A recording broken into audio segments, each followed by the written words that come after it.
Alhamdulillah, limpahan syukur yang sebesar-besarnya kita panjatkan kehadirat Allah Subhanahu wa ta'ala yang kembali menghadirkan kita, mendatangkan kita, mengumpulkan kita untuk bisa datang dan duduk kembali menghadiri majelis ta'lim Daruz Zahra yang insyaallah mudah-mudahan di sini kembali dibuka dengan niatan agar Allah pun kembali membuka hati-hati kita semua, agar kita semua kembali lagi mendatangkan semangat yang tinggi untuk kita bersama ilmu ajaran Rasulullah SAW. Alhamdulillah, begitu besar, begitu banyak sambutan dan juga apresiasi rasa cinta yang diberikan kepada Ibu Ketua Majelis Ta'lim dari Daruz Zahra. Hadiah-hadiah yang diberikan, tidak ada kata lain yang bisa saya ucapkan melainkan jazakumullah alf khairul jaza. Dan juga kepada Ustazana Sofia, Masya Allah, rangkaian demi rangkaian daripada pantun-pantunnya, syair-syairnya yang ditujukan khusus untuk saya. Mudah-mudahan Allah Subhanahu wa ta'ala meninggikan derajatnya, menyehatkan badannya, mengabulkan semua doa-doanya. Dan siapapun dari kalian semua yang turut serta ingin membahagiakan hati saya, mungkin saya hanyalah insan biasa, tapi saya berdoa kepada Allah, semoga Allah menggantikan kebahagiaan ini dengan kebahagiaan kalian di akhirat. InsyaAllah, amin ya rabbal alamin. Semoga Allah bahagiakan hati kalian semua yang punya niatan membahagiakan hati saya dengan kebahagiaan yang abadi di akhirat kelak, insyaallah. Amin amin ya rabbal alamin. Sebetulnya ulang tahunnya sudah di bulan lalu, ya. Lagunya tadi milad hari ini, padahal miladnya bulan lalu. ya, miladnya bulan lalu. Ala kulli hal, itulah usia kita semua, nggak ada yang pernah tahu. Padahal setiap hari adalah hari yang baru, setiap hari adalah hari milad bagi kita. Karena pada saat kita membuka mata, itu artinya Allah masih berikan kepada kita usia. Nah, ini adalah nikmat dari Allah Subhanahu wa ta'ala. Bentuk ungkapan rasa syukur kita kepada tambahnya usia adalah Allah Subhanahu wa ta'ala mempercayai kita sampai di usia itu bahwa kita masih hidup. Namun yang menjadi PR terbesarnya adalah sekian tahun kita hidup, jangan hanya mensyukuri adanya hidup, adanya umur, tetapi kita lupa untuk memperbaiki umur yang berlalu. Artinya umur yang berlalu dari kita, apakah kita sudah merasa puas dan cukup dengannya kita beramal, atau justru itu menjadi salah satu pecutan bagi kita. Kau sudah sampai di usia ini, lalu amal apa yang sudah kau lakukan? Nah, ini yang menjadi pecutan kita semua. Artinya di sisi kita berbahagia dengan tambahnya usia, di sisi yang lainnya kita justru menjadikan tambahnya usia adalah sarana kita mengintrospeksi diri. Udah usianya sampai di 30 sekian, udah ngapain aja? Sudah berbuat apa saja? Lalu apa yang belum kau buat? Ini adalah PR-nya kita. Yang belum kita buat, itulah cita-cita kita untuk memaksimalkan sisa umur yang ada. Kita minta sama Allah. Tidak ada manusia yang baik, kata Nabi SAW, ya khairun nas, kata Nabi SAW, anfa'uhum linnas. Manusia yang paling baik itu kan yang paling banyak manfaatnya bagi manusia lainnya. Kita tanya sama diri kita, oh yang satu umurnya sudah 30, yang satu 40, yang satu mungkin ada di sini 20 tahun, 50 tahun. Ngacaklah umur kita semua. Apa saja kontribusi kita di dalam kemanfaatan kepada manusia yang sudah kita berikan untuk mereka? Apa yang sudah bisa kita berikan kemanfaatan untuk mereka, umat Nabi Muhammad SAW? Nah, ini menjadikan kualitas siapa diri kita. Baik, saya bahagia diberi oleh Allah Subhanahu wa ta'ala usia sampai saat ini, sampai detik ini. Dan saya berharap Allah juga memberikan saya usia yang tersisa dengan kemanfaatan dan keberkahan, dengan kebaikan dan keistiqomahan, ketaatan yang terus menerus di jalan Allah dan jalan Rasulnya, hingga kita mencapai hadiah terbesar. Apa hadiah terbesar yang paling dituju oleh kita semua? Adalah husnul khitam, yakni penghabisan dari usia yang baik, penutupan dari usia yang baik. Itu cita-cita kita semua. Cita-cita kita bukan tentang umurnya tambah lalu banyak. Kalau cuma cita-cita begitu aja nggak ada gunanya. Buat apa punya umur banyak tapi ternyata endingnya nggak enak? Lalu apa yang kita mau kejar? Yang kita mau kejar, jikalau kapanpun tiba saatnya, Allah ambil kita dalam waktu kita yang terbaiknya. Nah, itu yang kita minta, diambil dalam waktu yang terbaik. Ala kulli hal, ada nikmat, semuanya nikmat dari Allah Subhanahu wa taala. Sekali lagi saya ucapin jazakumullahu alaf khair. Semoga Allah melipat gandakan dan membalas semua kebaikan kalian, insyaallah dengan balasan-balasan Allah yang banyak. Amin amin ya rabbal alamin. Baik ibu-ibu yang dirahmati Allah, kita perlu ingat, semua perempuan cantik itu belum tentu baik.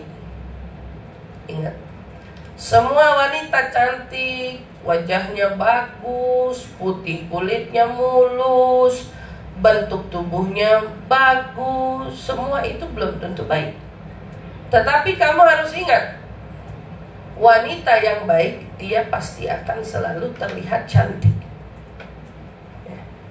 Wanita yang terlihat cantik belum tentu baik, tapi wanita baik akan selalu terlihat cantik. Kita harus ingat itu. Banyak perempuan-perempuan ini motivasinya adalah ingin menjadi cantik. Sampai-sampai mereka lupa bagaimana menjadi baik. Pada saat wanita terlalu sibuk ingin cantik, mereka sampai-sampai lupa menjadi wanita baik. Tapi di saat seorang wanita itu ingin menjadi baik, maka Allah sendiri yang akan menampakkan inner beauty-nya. Dalam dirinya akan nampak, akan terlihat kebaikan yang gak dilihat oleh orang sebelumnya. Ya, orang pada sibuk pasang susuk, mau ngapain? Ya, cakep. Ada orang sibuk totok aura, ada orang sibuk pengen buka aura, ada orang sibuk dibotok, ada orang sibuk tarik benang, ada orang sibuk di filler. Perempuan ini semua kerjaannya, ya, perempuan punya kerjaan semuanya.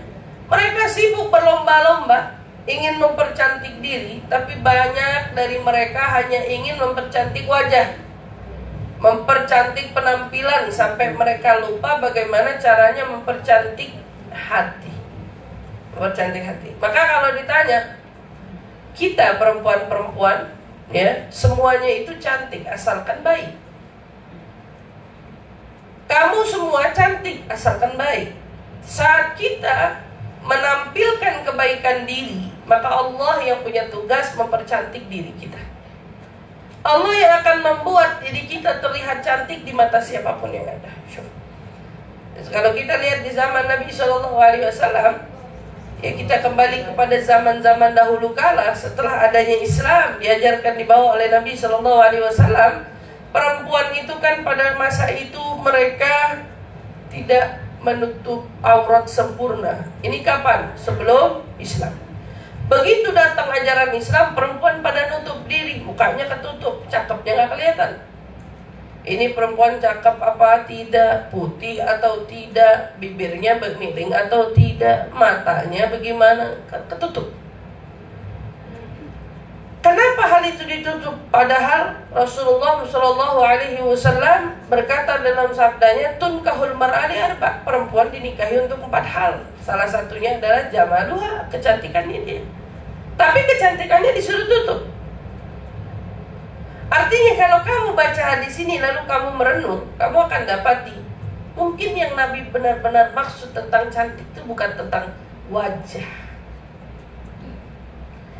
Mungkin yang dimaksud sama Nabi tentang cantik itu bukan tentang fisik yang mempesona. Boleh jadi yang dimaksud sama Nabi li jamaluha, tentang yang disebut cantik, itulah adalah saat hatimu yang cantik, hatimu yang baik, dirimu yang mungkin kalau kita kenal, Ustazah kan hukumnya di kita boleh mau nikah itu dilihat wajahnya, betul. Tapi apa artinya sih melihat wajah sesaat dengan orang yang setiap saat dilihat? Rasanya juga beda. Lalu Allah Subhanahu wa ta'ala mendatangkan rasa cantik itu dari mana? Dari baiknya hati. Tak peduli wajahnya gimana. Kadang kita lihat bingung sama orang bule, demennya sama orang-orang jelek, kata orang Indonesia. Orang bule demennya orang jelek. Waktu kita lihat tuh bule jalan, kita sampai tergeleng-geleng kepala. Ini nggak salah. Tapi ternyata itu yang disuka sama si bule. Dari sudut mana bule itu melihat? Dia punya mata yang Allah kasih dari penilaiannya tentang cantik. Makanya kalau soal cantik, jangan mau jadi seseorang. Ini kita dicekokin sama demamnya orang Korea, sampai filter handphone semuanya mau bikin muka kita kayak orang Korea. Tuh, ente kira yang cakep orang Korea doang? Kamu gak paham. Kamu kira itu hanya seru-seruan.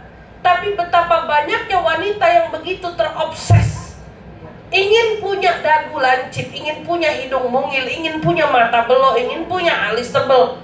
Semua karena apa? Karena kau dicekoki tentang definisi cantik itu tentang fisik. Maka saya mau cekokin ibu-ibu, cantik itu bukan fisik. Cantik itu hati. Cantik itu bukan tentang fisik, cantik itu hati. Maka kalau kita mau menjadi pribadi yang sempurna, kau gak usah pusing ngurusin cantik fisikmu. Kau hanya cukup konsentrasi tentang cantik hatimu. Saat hatimu cantik, suamimu gak sempat nengok perempuan cantik lain. Kenapa? Karena dia hanya fokus pada cantiknya wanita yang ada di dalam rumahnya, yang setiap hari dia temui, yang setiap hari menemani dia tidur di dalam satu kasurnya dan selimut. Dia hanya melihat cantik. Lalu siapa yang mendatangkan cantik? Kamu. Kamu hanya cukup menjaga. Allah suruh jaga, rawat, di depan suami berdandan. Lalu apa yang diminta? Cantikkan hati. Saat kamu cantikkan hati, mau kamu gemuk, mau kamu kurus, mau kamu tinggi, mau kamu pendek, Allah bisa bikin mata suamimu ngelihat kau wanita tercantik yang ada. Hah? Allah yang punya bikin lensa, yang bikin lensa mata suami kita tuh siapa? Saya bilang, kalau bule yang memiliki perawakan di mata kita, orang Asia, tampan, kata orang kita bule tinggi, cakep, mukanya, rambutnya kereng, rambutnya berwarna, matanya biru, kata mereka. Siapa yang bikin mata kita ini ngelihat bule itu cakep? Dan lalu apa sulitnya Allah bikin mata suami kita ngelihat kita cakep? Makanya jangan cuma mikirin cantik fisik. Cantik fisik ikut, tapi berusahalah untuk membuat cantik hati. Semoga Allah mempercantik hati kita semua, memasukkan kita ke dalam golongan orang-orang yang baik hatinya, sehingga Allah Subhanahu wa ta'ala perindah luar dan dalam kita semua. Nah, makanya kita berdoa kepada Allah, Allahumma ja'al sariratana khairan min alaniyatina wa alaniyatuna salihah. Ya Rabb, jadikan apa yang tersimpan di hati ini jauh lebih baik daripada apa yang nampak dari luar kami. Ya, yang nampak biarin baik, yang nampak biarin solehah, tapi hati harus lebih solehah, hati harus lebih baik. Mudah-mudahan Allah anugerahkan kita semua hal itu. Amin ya rabbal alamin. Tapi kita mau lanjut daripada kitab Risalatul Mudzakarah, seperti yang tadi dikatakan bahwa kita sudah libur berapa? 3 bulan. 3 bulan berarti banyak dari orang-orang Cikupa yang baru ketemu saya dari setelah Lebaran. Nah, sekali lagi saya mengucapkan minal aidin wal faizin wal makbulin wa kullu amin wa antum bi khair.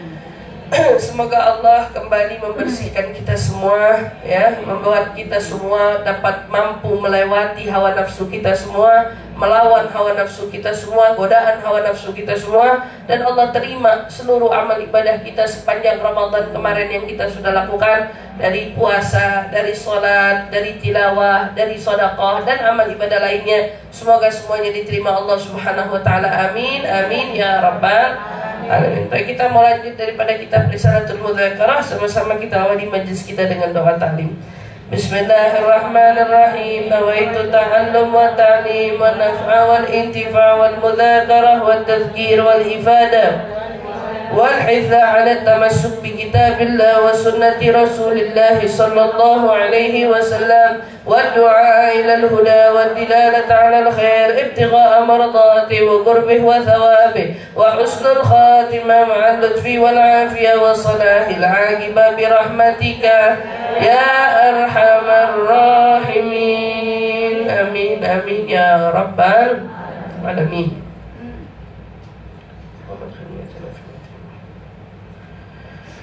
بسم الله الرحمن الرحيم. وقال المصنف رحمهم الله ونفعنا به وبعلومه في الدارين آمين إلى أن قال وقال عليه الصلاة والسلام لا فضل لأبيض ولا أسود ولا لعربي على عجم إلا بتقوى الله أنتم من آدم وآدم من تراب. وقيل يا رسول الله من أكرم الناس قال أتقاهم الحديث. وروي أنه عليه الصلاة والسلام قال لا تأكل إلا طعام تقين ولا يأكل طعامك إلا تقين. وقالت عائشة رضي الله عنها ما أعجب رسول الله صلى الله عليه وسلم شيء من الدنيا ولو أعجبه أحد إلا أن يكون ذا تقى. وقال علي كرم الله وجهه إنه لا يهيج على التقوى الزرع قوم ومعنى يهيج يهلك. وقال قتادة مكتوب في التوراة اتق الله ومت حيث شئت. وقال الأعمش من كان رأس ماله التقوى سلمت الألسنة عن وصف ربحه. وكان بشر الحافي ينشد موت التقي حياة لا نفاد لها قد مات قوم وهم في الناس أحياء. وقالت وفضل التقوى والمتقين أكثر من أن يحصر. وقد بسط الكلام في التقوى الإمام الغزالي في منهاجه وقد لخصنا من كلامه بعض ما ذكرنا. Di dalam kitab Risalatul Mudzakarah kita masih membahas tentang takwa. Memang di dalam Risalatul Mudzakarah ini membahas tentang takwa ini lumayan panjang. Kenapa? Karena nggak nyalahin juga. Memang bekal kita yang paling utama saat kita ini ingin berpulang ke rahmatullah, bekal utamanya adalah takwa. Maka kalau kita hanya berbekal terhadap amal-amal lainnya, namun kita nggak punya takwa, maka kita akan dapati bekal kita cacat. Fine. Banyak orang puasa, banyak orang sholat, banyak orang ngaji, banyak orang sedekah, banyak orang berbuat baik, tapi yang disayangkan tidak punya takwa. Itulah mengapa pada akhirnya sholatnya tak sempurna, pada akhirnya puasanya nggak sempurna, pada akhirnya sedekahnya nggak sempurna, pada akhirnya apa yang didapatin selain dia terus berbuat kebaikan, diiringi juga terus dia berbuat kemaksiatan. Maka apa yang didapatin? Akhirnya bekalnya nggak sempurna. Fatazawwadu. Allah berpesan apa? Berbekallah kamu. Fa inna khairaz zadi taqwa. Kalau ente tanya bekal yang paling baik apa? Bekal yang baik itu adalah takwa. Rasul sallallahu alaihi wasallam bersabda, "La fadla li abyadin ala aswadin." Kata Nabi, tidak ada kelebihan antara seorang yang kulitnya putih atas orang yang kulitnya hitam. Enggak ada beda.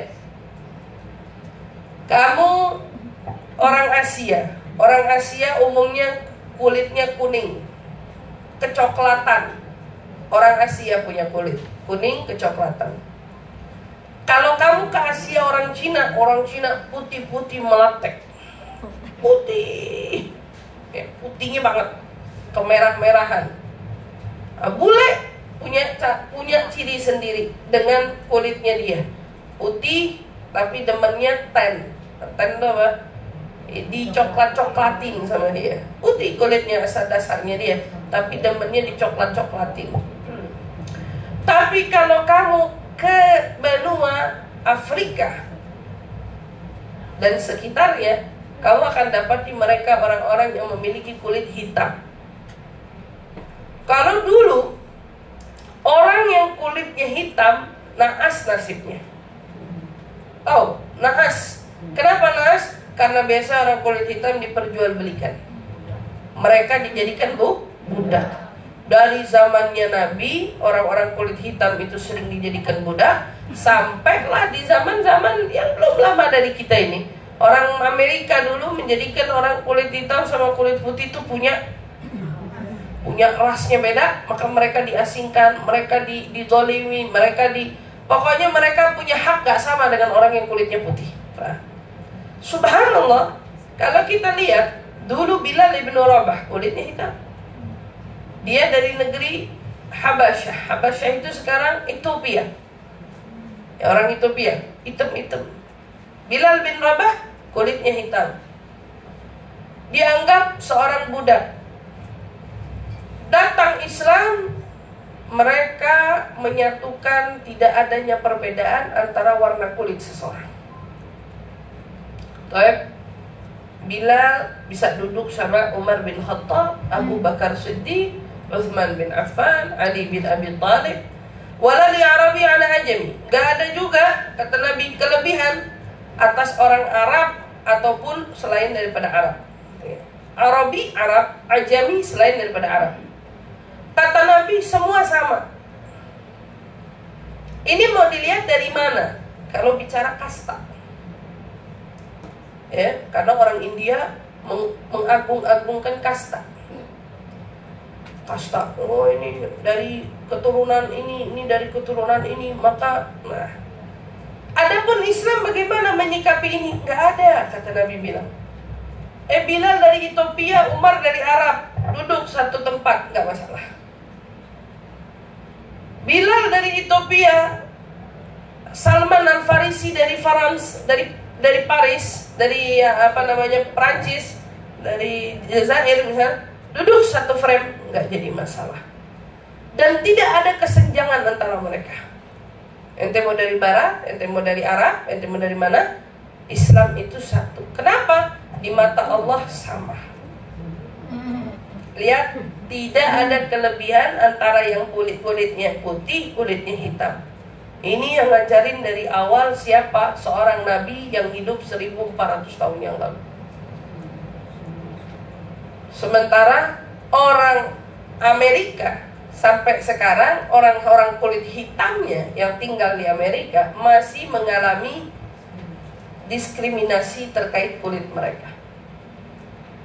Makanya sampai Michael Jackson nggak mau punya kulit hitam. Dia sampai mati-matian suntik dirinya dengan suntikan biar putih. Kenapa? Karena dulu kulit hitam begitu diskriminasi. Padahal bisa dikatakan lah aset-aset berharganya orang Amerika itu kulit hitam semua. Penyanyi-penyanyi topnya mereka rata-rata kulit hitam semua. Orang-orang yang top populer rata-rata beranjak dari kulit hitam semua. Tapi seolah mereka tutup mata. Islam mau ngapus perbedaan itu. Dari zaman Nabi mengatakan nggak ada perbedaan antara itu. Wala li Arab ala ajam. Orang Arab sama orang selain daripada Arab, kata Nabi semuanya satu. Apa yang membedakan mereka? Illa bitaqwallah. Yang ngebedain orang itu cuma takwanya. Ingat, kulit nggak jadi masalah. Kamu berasal dari keturunan manapun nggak jadi masalah. Yang membedakan antara mereka adalah takwa. Lalu ditekankan, antum min Adam wa Adam min turab. Kata Nabi, kamu semua dari keturunan Adam. Lalu ingatlah, Adam itu berasal dari tanah. Nabi tutup akhir katanya dengan antum min Adam wa Adam min turab. Kata Nabi, kamu semua itu dari Nabi Allah Adam. Dan ingat, Nabi Allah Adam itu berasal dari mana? Dari tanah. Kenapa? Mau nutup ucapannya untuk kita jangan menjadi orang sombong. Jangan sombong. Kamu mau dari mana aja, jangan sombong. Disuruh, Ustazah, bagaimana? Kan ada hadis yang membicarakan tentang keumuman. Orang Arab itu lebih afdal, lebih utama. Ada hadisnya lain lagi. Ini ngomongin tentang keumuman. Ustazah, kan katanya keturunan Nabi dengan keturunan selain daripada Nabi itu beda. Ini bicara lain lagi dari garis keturunan.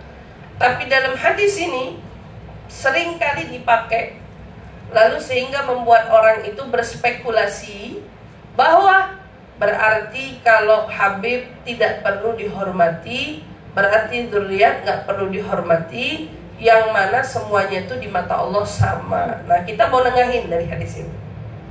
Oke? Dari hadis ini kita mau nengahin. Kenapa kita diminta menghargai dzurriyyat? Dzurriyyat itu di luar konteks takwa. Yang minta dihargain Habib itu bukan Habibnya yang minta dihargain.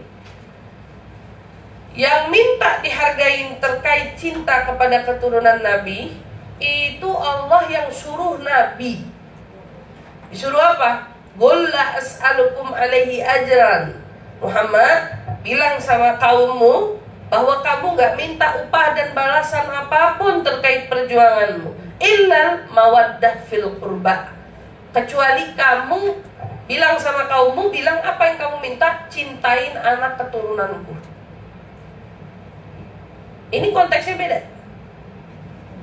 Jadi jangan dipukul sama, nanti kamu akhirnya salah mengerti dan salah paham. Jadi kenapa keturunan Nabi harus dicinta? Ini bahkan Allah yang suruh. Nabi nggak pernah minta, tapi Allah minta Nabi ungkapkan kepada umat. Itu tertera di Al-Quran. Kamu gak usah minta apa-apa. Saya gak minta apa-apa, kata Nabi. Itu sholatnya saya tiap malam, sujudnya saya, nangisnya saya, perangnya saya, sampai gigi saya patah, pipi saya ketusuk sama serpihan baja, ya, ketusuk sama serpihan baja. Saya nggak minta apa-apa. Katakan, kata Allah, apa yang kamu minta? Satu, mawaddah, rasa cinta kepada qurba, orang yang punya kekerabatan sama Nabi. Maka dari cinta ini muncul respect. Oke. Yang namanya orang cinta itu respect. Kamu cinta sama suamimu, kau akan respect saat suamimu bicara. Kau akan menempatkan dia di tempat yang lebih tinggi sesuai dengan kadar cintamu. Bentuk respect itulah muncul rasa mahabbah. Rasa cinta dari buahnya kita cinta, muncul respect. Sehingga gak bisa orang itu menganggap sama. Karena dari cintanya itu gak mungkin Habib sama, gak mungkin Syarifah itu sama. Itu bentuk respect dari akal seseorang yang paham makna dari ayatnya Allah. Terus kalau ada orang bilang, Ustazah, gak ada itu keturunan Nabi itu. Dari mana keturunan Nabi itu? Mana ada keturunan Nabi? Pasti gak baca sejarah. Karena orang yang menghapus detailnya terkait tentang keturunan Nabi, itu orang yang gak baca sejarah. Jelas-jelas keturunan Nabi itu ada, biografinya pun ada, bekas dari apa yang pernah dia hidup dan dia tinggalkan pun ada. Lalu bagaimana ada statement yang menyatakan keturunan Nabi nggak ada? Nah, ini berarti memutarbalikkan fakta sejarah. Yang banyak dari orang-orang yang tidak bertanggung jawab memahami konteks ini. Ya, ada orang main-mainin putar-balikin sejarah buat apa? Tadi untuk menghapus apa yang Allah perintahkan terkait kita menyikapi keturunan Nabi Muhammad. Diambil hadisnya dari mana nih? Tidak ada perbedaan antara orang kulit hitam, kulit putih, antara Arab dengan yang non-Arab. Makanya tahu-tahu muncul Islam Nusantara. Oke? Muncul Islam Nusantara. Padahal kita, Bu, saya katakan saya orang Jakarta, nggak mau dibilang orang Palembang. Nggak mau. Saya katakan umpamanya seorang Padang. Mau nggak orang Padang dikatain jadi orang Medan? Latar belakang tempat kita lahir itu mau tidak mau menjadi sesuatu yang diakui oleh kita. Baik. Di antara semua nabi lahir di kalangan Bani Israel. Bani Israel itu Arab bukan? Ibu kalau nggak baca kisah tentang Bani Israel, saya mau tanya, Bani Israel itu Arab atau bukan? Hah? Bani Israel Arab? Gimana Bani Israel Arab? Bani Israel bukan Arab. Orang Badui orang gunung. Apa ya Bani Israel itu? Orang Israelia. Bukan Arab. Oh ya, bukan Arab, Israelia, wilayah sana. Bukan Arab itu. Nabi yang diutus ke bangsa Arab, Nabi Muhammad. Di antara sekian nabi diutusnya ke bangsa Bani Israel, tahu nabi kita satu diutusnya ke bangsa Arab. Satu. Allah mau memisahkan nabi dengan nabi lainnya. Yang lain diutus ke Bani Israel, tapi Nabi Muhammad diutus ke Arab. Pilihan Allah terkait bangsa Arab itu mau tidak mau menjadikan kita tahu bahwa ada sesuatu terkait bangsa Arab. Nabi pukul rata, jangan ngomongin zuriat, hubbul Arab minal iman. Cinta Arab itu bagian daripada iman. Kenapa? Kok cinta Arab bagian daripada iman? Lah orang Arab itulah tempatnya Nabi pertama diutus. Ada apa di Arab? Gersang, gak ada apa-apanya awalnya. Ibu kalau sekarang saya tanya, kalau mau ziarah ke pemakaman para nabi, itu di mana tempatnya? Di Arab, tuh Arab lagi. Kagak ngerti dia. Orang mau ke Palestina, mampir-mampir tuh di arah Aqsa, beberapa makam Nabi. Itu bukan Arab wilayahnya tadinya. Itu bukan wilayah Arab. Jadi kamu harus paham dulu. Makanya jangan mengecap Arab pukul rata sehingga kamu salah spekulasinya. Saya ziarah ke Mesir aja kemarin, dia bilang orang Mesir itu bukan bangsa Arab. Lalu hebatnya seorang sahabat yang masuk ke Mesir sehingga dapat mengislamkan hampir semua kota orang penduduk Mesir. Berubah bahasa Mesir yang tadinya pakai bahasa Arab, pakai bahasa kuno, berubah menjadi bahasa Arab. Tuh. Jadi Arab tuh tadinya cuman antara Mekah, Madinah, Jazair, Yaman. Arab cuman itu. Lalu kemudian berkembang. Syam, Arab, Irak, Suriah, itu wilayah Arab, betul. Tapi Mesir ke sana, itu bukan. Pak Nabi Musa diutus sama Allah kepada bangsa sana. Awalnya mereka bukan orang Arab. Nabi Muhammad diutus ke Arab. Jadi kita tahu, kalau kamu punya bapak, kamu sayang, bapak kamu kelahiran mana? Oh, kelahiran Medan. Kamu dengan bangga akan ucap, ayah aku lahir di Medan. Bapak saya orang Medan. Karena ayahmu orang Medan, kau memiliki sesuatu spesial dalam hatimu terkait Medan. Oke. Orang Muslim ngaku cinta Nabi, tapi ngehujat Arab gak kelar-kelar. Cinta Nabi apaan itu? Nabinya berasal dari Arab, nabinya lahir di Arab, nabinya orang Arab, dari garis keturunan Arab.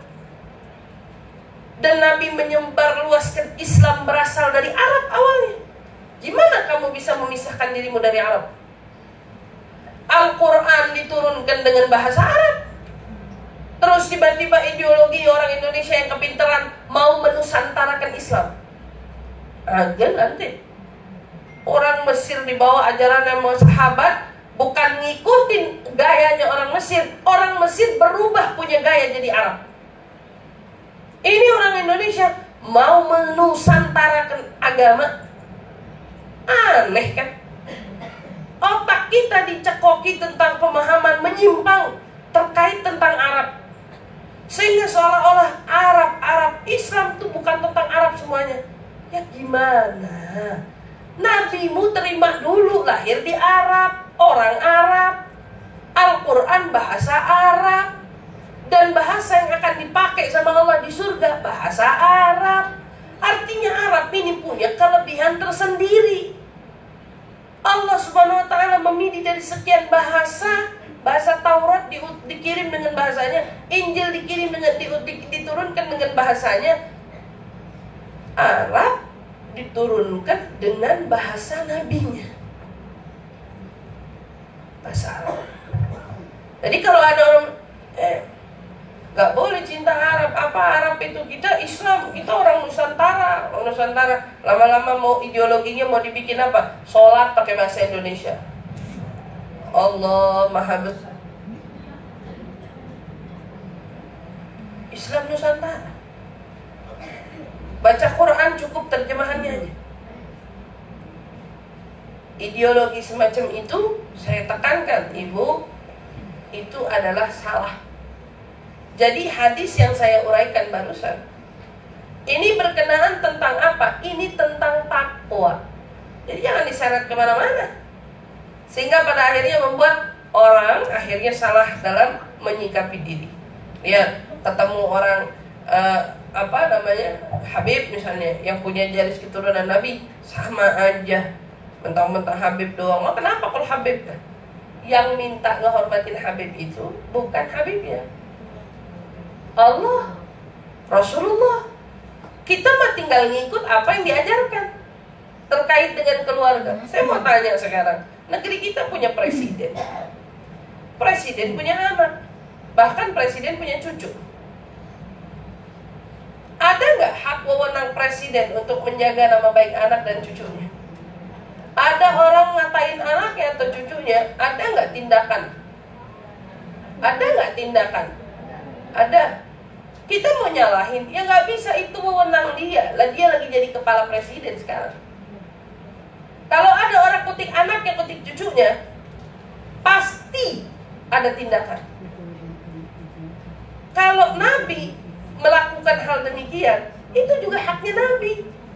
Kita bisa apa? Kata orang bilang, ya Ustazah tuh ngomong begitu enak lah, orang Ustazah ke cucunya Nabi. Saya gak pernah juga sebelum lahir ngimpi dapat pahala dulu Nabi. Toto lahir, alhamdulillah dapat garis keturunan cucu Nabi. Tanggung jawabnya ibu kira gampang? Tidak, Bu. Tanggung jawabnya berat, karena yang kita pikul ini nama kebangsaan keluarga Nabi. Kalau andai kata saya ini karena belajar saya paham hukumnya, saya malu kalau sampai ada orang ngelihat saya punya sikap berbeda dengan sikap datuk saya Nabi. Itu kenapa muncul? Kebetulan saya belajar. Masalahnya keturunan Nabi banyak juga yang belum sempat belajar. Maka saat kamu ketemu ada zuriat keturunan Nabi, kok beda sama datuknya, kok beda sama kakeknya, kok beda sama ajaran yang dibawa oleh nabinya, apa kata ulama? Dalam menyikapi perbedaan atau hal tersebut, ibu sikapi itu dengan apa? Dengan rahmat. Anggap yang menyimpang itu anakmu. Contoh, kalau ibu lihat misalnya ada seorang Habib, kebetulan jalannya masih tidak benar, kalau ngomong sama orang seringkali menyinggung, umpamanya gitu. Padahal Habib kok ngomongnya begitu? Toy, kata ulama diajarin apa? Biar ibu gak kena dosa, coba lihat cerminan Habib itu jika itu anakmu. Kamu bakal apa? Kalau anak kamu bakal apa? Kamu bakal cela? Kamu bakal hina? Atau kamu bakal jagain dia, rahmatin dia, sayangin dia? Atau bagaimana? Pasti keumuman, anak kamu sebejat-bejatnya, anak kamu sayang, kamu cinta, kamu gak sanggup nyakitin dia, mau kata-katain dia paling mulutnya doang, di depan orang mah gak berani ngata-ngatain anak. Kenapa? Kamu sayang. Maka saat melihat, maaf, jikalau ada dari garis keturunan Nabi yang belum berjalan seperti jalannya Nabi, maka pandanglah dia dengan pandangan rahmat, sebagaimana kamu memandang anakmu dengan pandangan rahmat. Urusan dia ada, adilnya Allah ada, pengadilan Allah ada. Memang dia kalau buat dosa aman, Ustazah? Kagak aman. Saya katakan sama ibu-ibu ya, kalau orang biasa melakukan dosa, satu dosanya. Tapi kalau keturunan Nabi yang berbuat dosa, dua dosanya. Jadi jangan dikira enaknya doang. Biar ibu paham, biar ibu ngerti. Ini hadis banyak dipelintir. Akhirnya orang gak punya respect. Heran, orang kita, saya ke mall bu, sebentaran ke mall. Itu orang vali yang jagain mobil. Itu kalau yang keluar mobil bule, penungging-nungging. Yes mister, yes mister, yes mister. Coba kalau orang Arab gitu. Bule itu siapa? Tapi kalau kita dengar kata Arab, saya nggak lahir di Arab. Ada garis keturunan Arab. Banyak orang Arab nggak demen Arab. Kalau saya dari hati demen banget sama Arab. Demen. Cita-cita saya aja kalau saya mau punya rumah di luar Indonesia, saya maunya pilihnya Arab. Saya mau punya rumah di Arab gitu. Saya cinta dari hati sama Arab. Seneng. Nggak tahu kenapa. Kita ngelihat waktu saya mencintai Arab, saya mengkompar. Kenapa saya cinta Arab? Ya Nabi saya dari Arab. Bukan tentang saya orang Arab. Oh saya orang Indonesia, saya lahir di Indonesia. Tapi mau saya cinta sama orang Barat begitu? Oh gak amat. Mau begitu nundukin kepala buat mereka? Oh gak amat. Sampai nungging-nungging. Kita pergi ke Bali sebentaran, ente lihat, yes mister. Hah? Oh boleh. Apa yang membedakan kamu antara dirimu dengan dia? Apa dia lebih tinggi derajatnya? Ahyanan huwa kafir. Dia orang kafir kadang-kadang. Tapi kita yang muslim sampai yes mister. Apa yang sendalnya kalau kamu mau bawain juga, kamu kayaknya bisa bawa itu sendal. Ini gimana? Yang jelas-jelas kamu diajarkan untuk respect, justru kamu tidak merespek, tidak menghormati. Kamu justru menuding-nuding dan tidak menghargai. Tapi ada pun orang yang berkeliaran bebas dengan membawa botol minuman kerasnya sepanjang jalan, minum minuman keras sepanjang jalan. Kamu seolah mengabdi kepadanya. Yes mister, why can I help you? Bisa nolongin kamu apa? Oke. Aduh, bingung kita. Orang biasa gak dihargai. Orang sesama pribuminya gak dihargai. Orang sesama negaranya gak dihargai. Sampai begitu. Barat tenungging-nungging. Barat nggak pakai sendalnya sendal dia, cakepan dia daripada sendal tuh bule, tenungging-nungging. Subhanallah. Siapa yang cekokin kamu begini? Ideologi-ideologi yang kamu dapati selama ini dari medsos, dari orang yang memelintir tentang kebenaran dari hadis Nabi Muhammad SAW. Maka ingat, manusia gak ada beda warna kulitnya apa, semua di mata Allah. Allah hanya melihat takwanya. Lalu Nabi SAW bersabda, la ta'kul ta'am illa ta'am taqi. Ingat, ente kalau mau makan, jangan makan kecuali makanan orang-orang yang bertakwa. Apa makanan orang bertakwa? Pastinya makanan yang halal, makanan yang baik, makanan yang terjamin tentang kebenarannya, kebaikannya. Ini makanan bukan racun, bukan makanan yang membahayakan diri, bukan makanan la ta'kul ta'am illa taqi. Lalu habis kita gak boleh disuruh sama Nabi, makanlah makanan yang kamu makan adalah makanannya orang bertakwa. Dan jangan biarkan orang makan dari makananmu kecuali yang makan orang bertakwa. Dari hadis ini kita disuruh makan makanan orang bertakwa, dan usahakan yang makan dari makanan kita adalah orang yang bertakwa. Ibu tiap hari masak. Yang ibu masakin suami, anak. Pahala gede bukan? Gede. Tapi datang satu waktu, ada seorang ulama, kiai, habaib, syarifah, atau pas lagi pengajian, ibu masak. Buat siapa masakan ini? Kiai, Pak Ustadz, Ustazah, habaib, syarifah. Ini orang-orang bertakwa semua bukan yang makan. Orang bertakwa. Makanan kamu, masakan kamu yang paling berfaedah hari itu yang kamu masak buat orang bertakwa.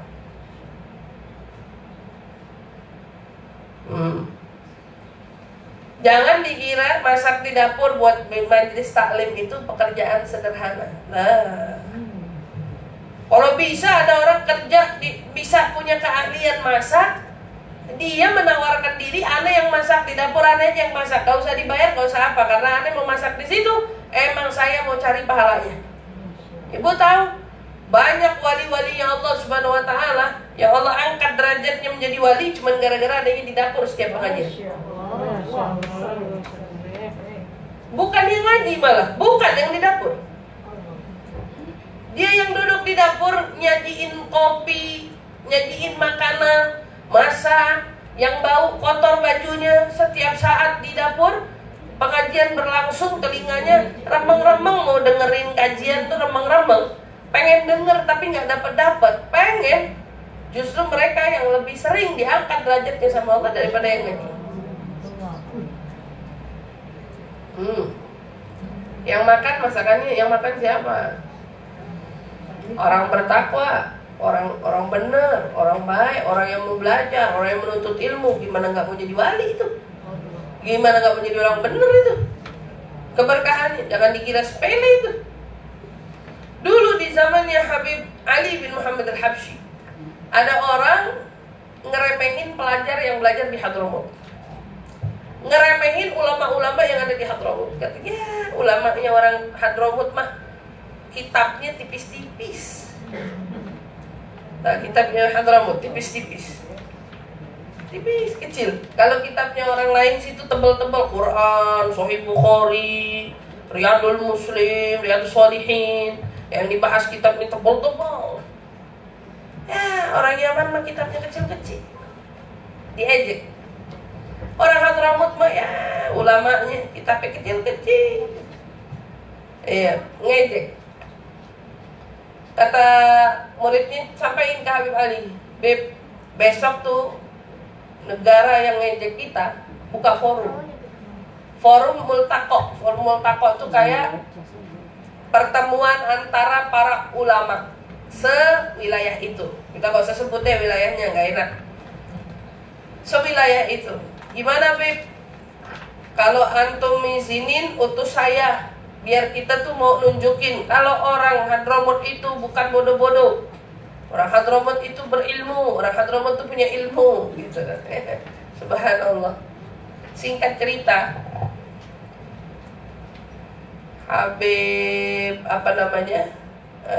Habib Ali bilang, oh iya boleh kalau kita mau kirim orang dari Hadramut ke tempat itu, tapi nggak usah ente yang jalan, nggak usah fulannya, orang-orang besarnya, orang-orang Habibnya, orang yang pintar-pintar, ente nggak usah ente. Kirim aja, katakan misalnya Pak Shogi tukang kopi di dapur. Kirim aja Pak Shogi, kata Habib Ali Habsyi bilang, Habib Ali yang sekarang maulid Sintuduran. Kirim aja Pak Shogi tuh tukang kopi yang di dapur. Kata orang-orang bilang, hah? Pak Shogi? Kirim aja Pak Shogi. Tapi murid-muridnya Habib Ali saat itu bilang apa? Oh, kalau Habib Ali yang putusin kirimnya Pak Shogi, berarti Habib Ali udah tahu Pak Shogi punya ilmu.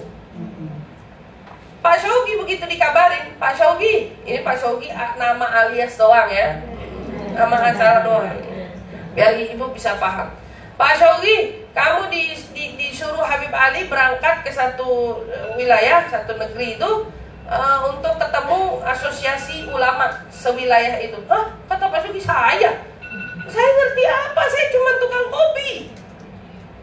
Katanya, saya ngerti apa? Saya bukan ya yang disuruh berangkat, ente berangkat deh. Pokoknya Habib Ali nyuruh kamu yang jalan. Kata Pak Shogi bilang, ya ampun saya itu cuma tukang sapu, tukang ngaduk kopi, bagiin kopi. Mana bisa saya berangkat, tapi ente yang disuruh. Ini mau nunjukin kepada siapa? Kepada orang yang dengan angkuhnya dan sombongnya mengangkat orang Hadramut ketika nggak ngerti apa-apa. Singkat cerita, berangkatlah Pak Shogi ini ke multaqo ulama. Waduh, begitu yang satu kumpul ini dari negeri ini dari negeri ini dari negeri. Begitu yang giliran orang Hadramut ditanya, ente dari mana? Dari Seun, Hadramut. Diejeknya nih, Hadramut. Duduk, dikasih duduk bangkunya paling belakang. Duduk ya, bangku paling belakang. Karena ini seolah-olah apa sih kitabnya kecil, ada artinya kitabnya orang Hadramut. Subhanallah, singkat cerita dia duduk paling belakang. Lagi bahas. Datang forum pembahasan. Pada saat ngebahas, ala kulli hal saat itu yang lagi ibarat yang lagi dibahas ngomongin sesuatu, satu pun gak ada yang bisa jawab.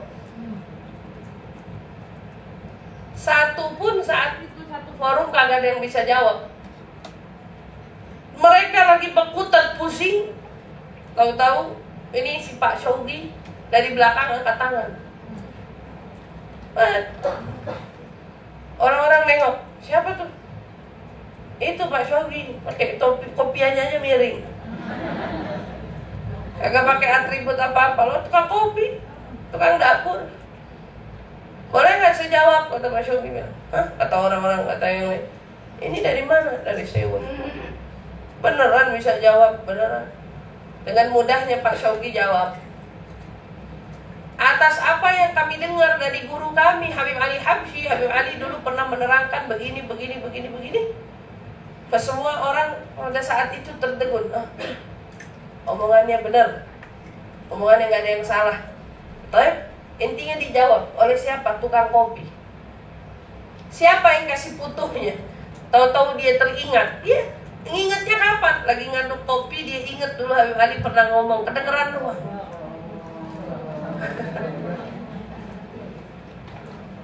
Iya. Lagi ngomong, lagi ngebahas, masya Allah, tabarakallah. Waktu itu pembahasannya tentang jenazah, saya nggak perlu ungkapin di sini forum apa terkait hukumnya. Waktu itu lagi ngomongin tentang jenazah. Oh, Habib Ali dulu pernah ngomong, kata Habib Ali hukumnya begini. Membuat semua ulama yang saat itu yang bangga belajarnya kitab mujallad, kitab berjilid-jilid, tertegun nggak bisa jawab. Ya, habis dari situ mereka malu. Tukang kopinya orang Hadramut aja, orang yang kerja di dapurnya begini bisa mecahin masalah, apalagi ulamanya.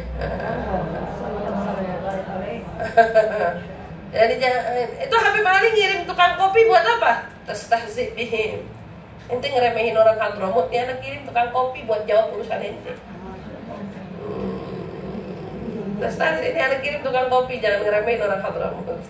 Ya nih, ilmu ya yang kita pelajarin seringkali justru yang masakin orang-orang bertakwa ilmunya jauh lebih terserah. Mereka bikin sesuatu untuk yang dimakan orang-orang salihin. Saya kenal semua ahlul khidmah, orang yang berkhidmah sungguh-sungguh di dalam dapurnya kebaikan.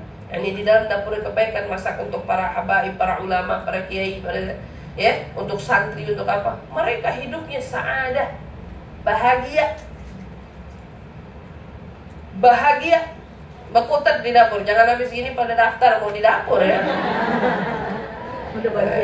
Repot ya. Iya, jangan habis pada daftar mau di dapur, repot kalau kayak gitu. Intinya apa, ibu-ibu yang dirahmati Allah? Intinya ingin menekankan kepada kita, syuf, kamu kalau mau makan makanan orang bertakwa, makan yang benar. Dan jika kamu bisa, biarkan apa yang kamu bisa berikan dari makananmu kepada orang yang bertakwa. Jadi usahain yang makan makanan kita orang bertakwa juga. Wahakata. Sayyidah Aisyah radhiyallahu ta'ala anha warḍaha. Sayyidah Aisyah berkata, "Ma ajaba Rasulullah syai' min ad-dunya walau ajabahu ahad illa an yakuna dzatu ghab." Sayyidah Aisyah pernah berkata, tidak ada sesuatu apapun di dunia ini yang lebih membuat takjub hatinya Rasulullah. Lebih membuat takjub hatinya Rasulullah itu melebihi apa? Dan tidak ada seorang pun, kata Sayyidah Aisyah, yang menarik simpatinya Rasulullah. Rasulullah gak pernah bersimpati, melainkan orang yang bertakwa. Rasulullah senang melihat orang yang di hatinya penuh takwa, rasa takut, ya, nggak mau ninggalin kebaikan, nggak mau apa, itu lebih dicintai sama Rasulullah. Rasulullah lebih bersimpati kepada orang tersebut dibanding orang lain. Subhanallah. Wa Ali, wa qala Ali karamallahu wajhah, innahu la yahiju 'ala at-taqwa zar'u qaumin. Kata Imam Ali karamallahu wajhah, beliau berkata, sungguhnya satu kaum itu tidak akan binasa. nggak bakalan pernah binasa kalau modal utama mereka adalah takwa. Nggak bakal binasa kalau yang mereka modalkan dalam kaum itu takwa. Dalam sebuah firman Allah Subhanahu wa taala berfirman, katanya, "Lau amanu ahlul qura." Seandainya satu kampung itu orang-orang yang isinya bertakwa, beriman kepada Allah Subhanahu wa taala, la fatahna 'alaihim barakatim minas sama, kata Allah. Kami akan bukakan bagi mereka keberkahan yang kami turunkan dari langit untuk mereka. Satu kampung. Kalau ada satu kampung isinya orang beriman, pasti kampung itu nggak bakalan tercela. Kampung itu bakalan makmur. Kampung itu bakalan berkah. Tapi ya kita lihat, terkadang kita hidup di zaman satu kampung, ada orang berzina kita pun diam, ada orang berbuat fahish kita pun diam, ada orang bermaksiat kita pun diam. Ya contohnya misalnya Bibi rahmati Allah, katakanlah zaman dulu orang mau bikin kos-kosan itu sulit, dan kos-kosan itu mungkin barangkali jelas tata tertibnya, laki perempuan terpisah. Coba kalau kita lihat di zaman sekarang, gak ada tata tertib terkait itu. Kayaknya sudah hampir sirna. Laki perempuan mau kontrak ya udah, laki perempuan mau ngekos ya udah. Yang dibawa laki perempuan keluar masuk dari kos-kosan kita pun tutup mata. Andai kata itu ada dalam satu kampung, ibaratnya dalam satu wilayah, lalu kita diam aja, ya kan kalau ada apa-apa sama kampung itu diturunin adab lah kita kena. Tapi orang sekarang acuh, milih nggak peduli. Subhanallah, mau campur, mau kagak, mau macem-macem orang lah, itu bukan urusan kita. Orang kalau mau punya kos-kosannya nggak salah, tapi tata tertibnya diatur. Mau punya kontrakan nggak salah, tata tertibnya diatur. Dilarang membawa yang bukan mahram, taruh penjaga di bawah. Siapa? Apa kaitannya? Kalau mau ketemu nggak boleh di kamar, temui di bawah. Jangan mudah membiarkan orang bermaksiat dan lain sebagainya. Aturan itu yang bisa buat ya kita yang punya kontrakan. Ustazah kalau kayak gitu sepi, ya terima nasib. Ente mau biarin orang berbuat maksiat? Kalau kamu mikirnya kalau begitu sepi, ya kamu makan rezeki yang gak berkah dong. Jaga, punya kontrakan yang mau ngontrak leasing, gimana ya? Balik ke asal hukum yang ngontrakin mah kita lepas. Kalau dia macam-macam, dia maksiat, bukan urusan kita. Tapi kembali lagi, dari awal kamu udah tahu ini buat leasing. Mau diterusin? Apa mau di stop? Kalau Ustazah gini, saya milih tinggalin. Ngapain? Ada kok rezekinya nanti dari Allah yang ngontrak. Walaupun mintanya lebih murah, kasih daripada ngasih. Walaupun leasing, tapi kita tahu apa yang dia buat. Dia buat adalah memutarkan uang riba. Keuntungan yang dicari dari riba, yang begini-begini dijaga. Ini kan bagian daripada takwa. Satu kaum nggak akan binasa, kata Sayyidina Ali, kalau modalnya kaum itu takwa. Kita nggak ngomongin kaum, kita ngomongin diri. Ente mau selamat, modalin dirimu dengan takwa. Qatadah berkata, apa kata-kata maktubun fit Taurat, ittaqillah wa mut haitsu syi'ta. Qatadah pernah berkata, di dalam Taurat itu tertulis, apa termaktub dalam kitab Taurat, bertakwalah engkau kepada Allah, matilah engkau sesukamu. Nah, kalau modal utama kamu takwa, kau akan mati sesukamu. Mati sesukamu maksudnya apa di sini? Kau akan mati di tempat yang baik, dalam keadaan baik. Kenapa? Karena kau modalkan dirimu takwa. Tapi kalau orang dari awal gak punya modal takwa, jalan terus maksiatnya, jalan terus kesalahannya, apa yang menjamin dia kalau dia diambil nyawa, dia dalam keadaan kebaikan? Apa? Gak ada kan? Uang gak menjamin orang mendapatkan kehidupan akhirnya yang bahagia. Ibu kalau lihat, na'udzubillah min dzalik, mau di Amerika, mau di India, mau di Korea, orang sedang berada di tingkat tingkat puncak kesuksesan, lagi sedang tinggi-tingginya popularitas mereka, justru bunuh diri. Bunuh diri. Popularitasnya sedang berada di puncaknya. Itu gak kehitung. Yang di Amerika gak kehitung, yang di Korea gak kehitung, yang di India gak kehitung.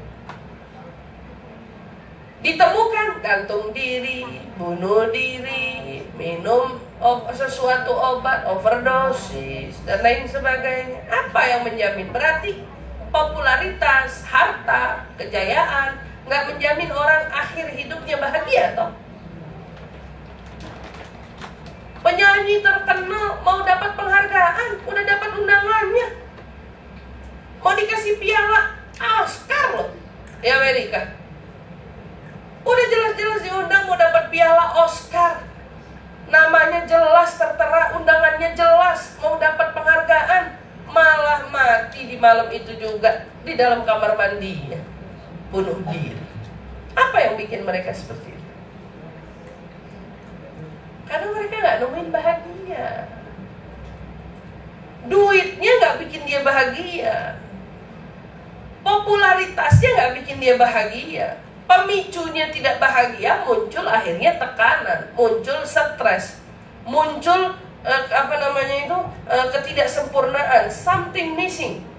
Kata dia, ada sesuatu yang hilang dalam diriku, aku gak tahu apa. Kenapa mereka gak nemuin? Karena mereka gak punya Tuhan. Mereka menjalankan apapun dalam hidupnya gak punya batasan. Ibu coba lihat anak-anak ibu yang ibu gak pernah batasin, dia bebas ngapain aja, silahkan. Itu lihat, usianya baru 20 tahun, 25 tahun, udah gak tahu mau ngapain lagi. Kayaknya udah capek, terlalu bebas. Apalagi yang belum saya lakuin, kayaknya semuanya udah saya lakuin. Itu kalau didiemin terus, lost itu Bu. Justru adanya batasan-batasan yang Allah beri. Kenapa laki perempuan katanya nggak boleh pacaran, disuruh jaga batasan mahram, jangan sampai macam-macam. Biar apa? Ternyata dibuat satu penelitian, rumah tangga orang lebih awet waktu mereka itu pacaran setelah nikah. Lebih awet daripada pacaran 10 tahun, nikah 5 tahun buyar. Saya bilang, ada orang yang pacaran sampai udah 10 tahun, 8 tahun, 12 tahun, sekian tahun, dan wah udah lama deh, pokoknya kenalnya udah lama. Nikah 5 tahun ngejalanin rumah tangga buyar. Studinya menunjukkan apa? Orang kalau menjalani hubungan setelah nikah lebih langgeng. Orang yang gak pernah pacaran lebih sedikit membanding-bandingkan. Tuh, belum pernah pacaran, waktu nikah yang dia lihat kan yang di nikah doang. Tapi kalau pacarannya udah gonta-ganti ke sana sini, begitu dia nikah dapat suaminya gitu, coba aku sama mantan aku gitu ya. Suaminya juga gitu. Kenapa dulu si ini aku putusin, kalau tahu gini dia ngaku pilih, sekarang zong ternyata. Perbandingannya ada. Makanya banyak kita dapetin orang balik lagi sama mantan. Balik sama mantan. Begitu diteliti kok balik sama mantan, ternyata kayaknya mantan saya lebih baik daripada pilihan saya yang saya pilih, daripada istri saya yang saya tentukan, istri saya yang sudah saya pilih. Ya Allah, itu kenapa bisa terjadi begitu? Salah. Aturan Allah tuh gak pernah salah. Kamu ditahan, direm untuk tidak melakukan itu semua, kebebasan-kebebasan yang seolah tidak terarah, agar kamu itu bisa tahu diri kalau dibatasi, kau akan terkontrol melalui fase-fase hidup setelahnya. Tapi kalau kamu milih, aku maunya bebas, kamu berarti siap di penjara di akhirat. Bukankah Allah SWT melalui lisan Nabi kita sudah menyampaikan apa yang disampaikan oleh Nabi. Ad-dunya sijnul mu'min wa jannatul kafir. Itu bukan yang disabdakan Nabi. Dunia itu penjara. Kalau penjara berarti kan ada yang dikekang, ada yang dibatasi, ada yang harus dijaga. Kamu nggak boleh keliaran di sembarang tempat. Penjara bagi siapa? Orang mukmin, orang beriman. Ini dunia penjara bagi mereka, tapi surga bagi orang kafir. Naudzubillah min dzalik. Kemudian dikatakan wa qala al-Amash, man kana rasu malihi taqwa salimatul alsinah an wasbirbi. Kata Al-A'mashi, seorang ulama berkata, barang siapa yang modal usahanya takwa, maka lisannya akan sangat kesulitan dalam mensifatkan apa? Mensifatkan begitu banyaknya keuntungan yang dia terima, karena modalnya takwa. Di mulut kewalahan. Untungnya yang didapat apa? Orang kalau dagang nyari untung gak? Nyari untung kan, Bu? Untung boleh berapa ratus %?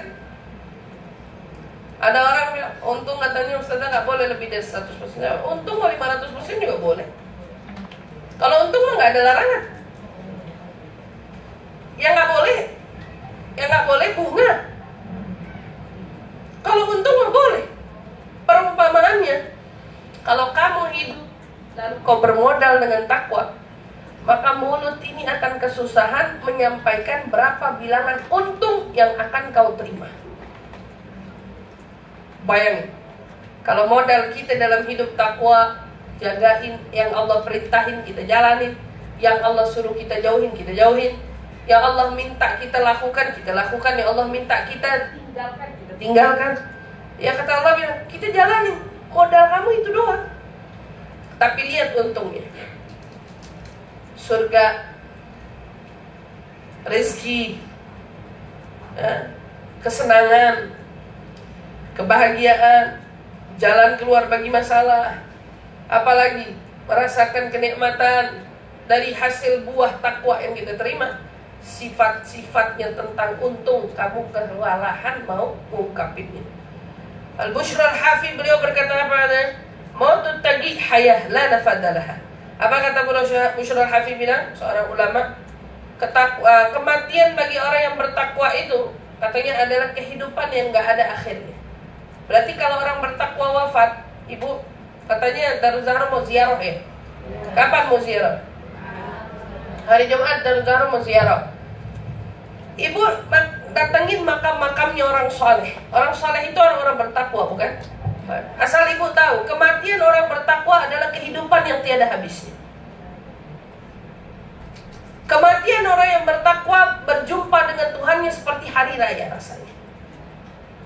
Bahagia mereka hidup. Al-Quran menyebutkan, وَلَا تَحْسَبَنَّ الَّذِينَ قُتِلُوا فِي سَبِيلِ اللَّهِ أَمْوَاتٍ بَلْ أَحْيَاءٌ عِندَ رَبِّهِمْ يُرْزَقُونَ. Di dalam Al-Quran disampaikan, jangan pernah kau kira orang yang bertakwa berjuang di jalan Allah mereka mati, mereka hidup, kata Allah. Lalu Allah lah yang beri mereka rezeki. Jadi di dalam kuburnya dikasih rezeki sama Allah. Artinya ibu nanti ziarah ke makam, ibu lihat nisan. Tapi kalau ibu lihat pakai mata batin, ibu bukan lihat nisan, ibu lihat ruh.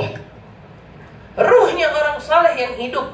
Makanya kita kalau datang ke makamnya, makamnya perkuburan umum, ibu serem.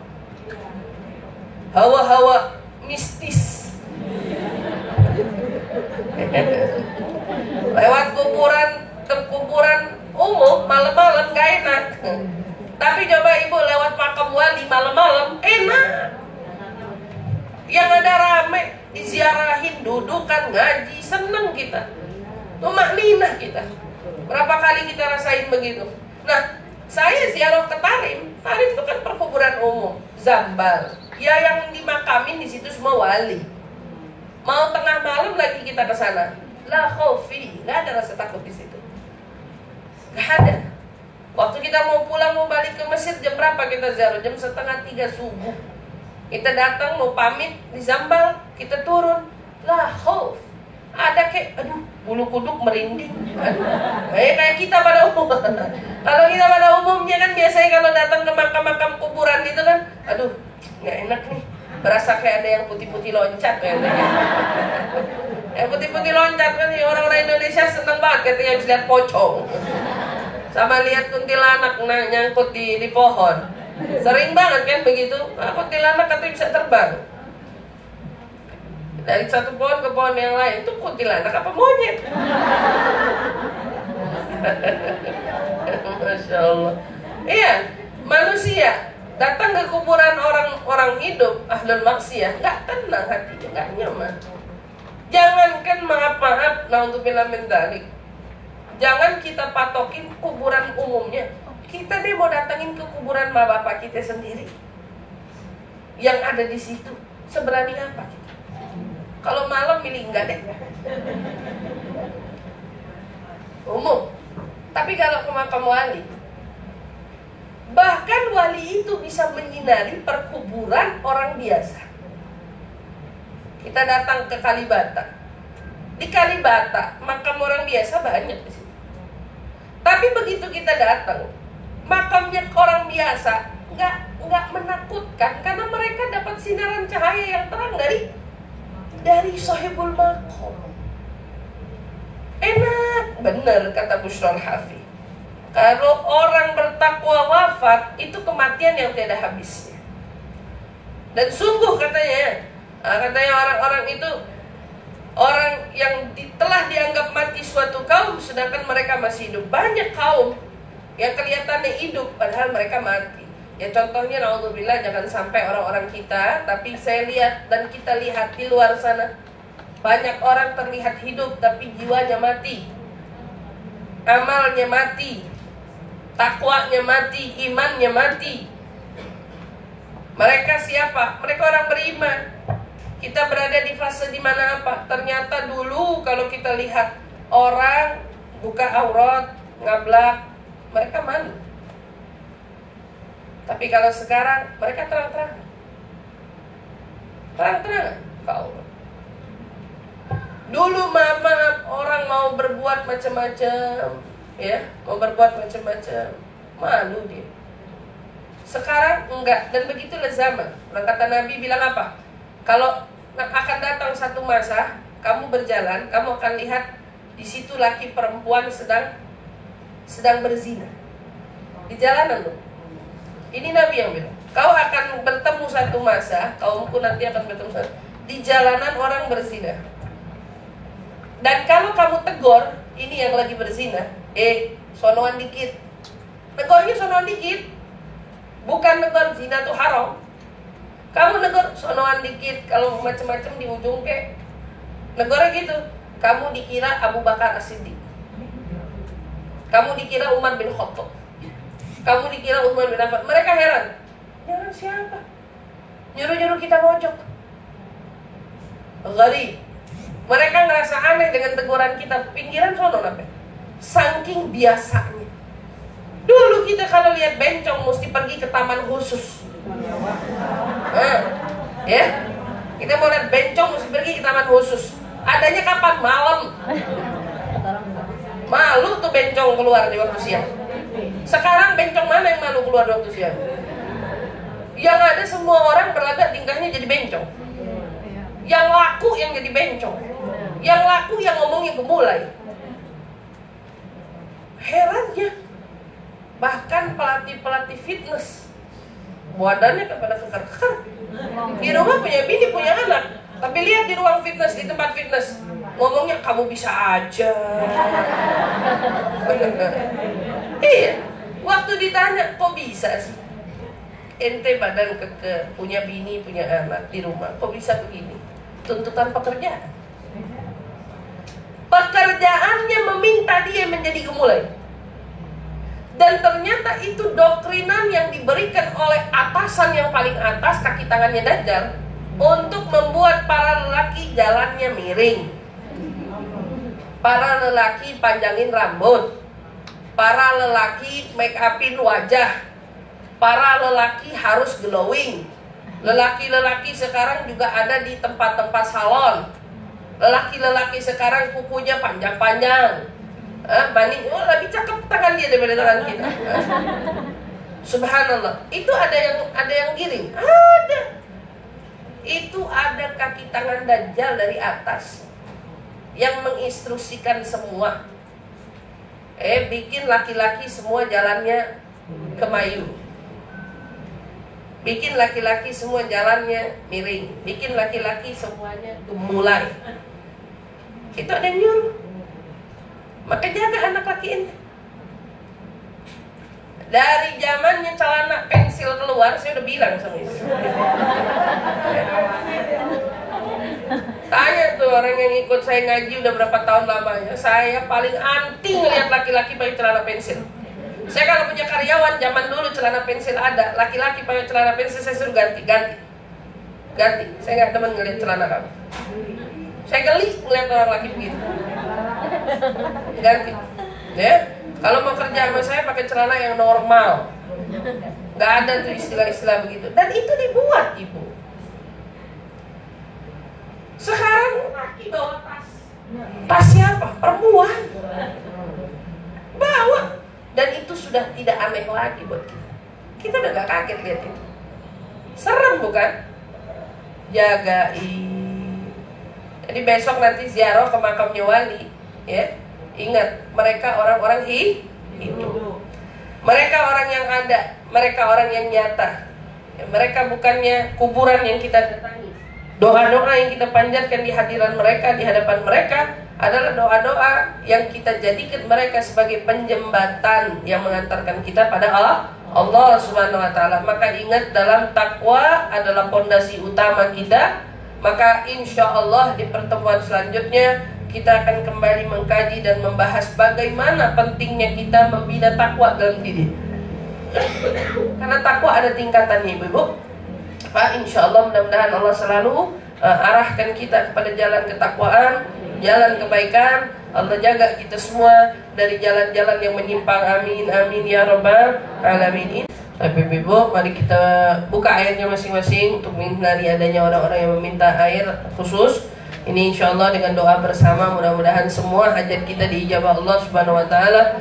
Khususnya kita niatkan, kita khususkan yang akan menjalankan ibadah, yang akan melakukan operasi ibunda dari haji dia, yaitu Haji Atirah Amin binti Muhammad Amin, ya, dan juga Haryono bin Darsonawi yang akan melaksanakan operasinya, juga Ayahanda Al-Habib Ahmad Farid bin Muhammad bin Syekh Bakar bin Salim. Mudah-mudahan Allah Subhanahu wa taala berikan kemudahan operasinya, insyaallah segera kembali dipulihkan oleh Allah Subhanahu wa taala. Mudah-mudahan yang sakit-sakit Allah angkat penyakitnya, Allah berikan kesembuhan insyaallah dari segala penyakitnya. Amin ya rabbal alamin. Yang punya hajat di antara kita, mudah-mudahan hajatnya semua dijabah Allah Subhanahu wa taala. Bismillahirrahmanirrahim. Allahumma rabban nas adhibil ba's anta syafi wa afi antal ma'afi. La shifa illa shifa'uka shifaan la yughadiru saqaman wala alama. Ya kafi ya wafi ya hamid ya majid. ارفع عنا وعنهم جميعا كل تعب شديد واكفنا واكفهم من الحد والحديد والمرض الشديد والجيش العديد واجعلنا يا رب نورا من نورك وعزا من عزك ونصرا من نصرك وبهاء من بهائك وعطاء من عطائك وحراسة من حراستك وتأييدا من تأييدك يا ذا الجلال والإكرام والمواهب العظام. أسأل أن تكفينا وتكفيهم جميعا من إنك أنت الله خالق الأكبر. وصلى الله تعالى على سيدنا محمد وعلى آله وصحبه وسلم. يا ماء زمزم يقرئكم السلام على من وطالب بها وعلى من وشاربها وعلى من سلفنا الصالحين وإلى حضرة النبي محمد صلى الله عليه وسلم بسر الفاتحة. Amin amin ya rabbal alamin. Mudah-mudahan Allah berkahi majelis ta'lim Darul Zahra, khususnya Bu Leli beserta segenap keluarga besar dan juga teman-teman yang membantunya di dalam terlaksananya majelis ini. Mudah-mudahan senantiasa diberkahi oleh Allah Subhanahu wa taala. Mudah-mudahan apa yang dihajatkan dijabah Allah Subhanahu wa taala. Amin amin ya rabbal alamin. Terima kasih untuk ibu-ibu semua atas segala perhatiannya. Lebihnya mohon dibukakan pintu maaf. Wassalamualaikum warahmatullahi wabarakatuh.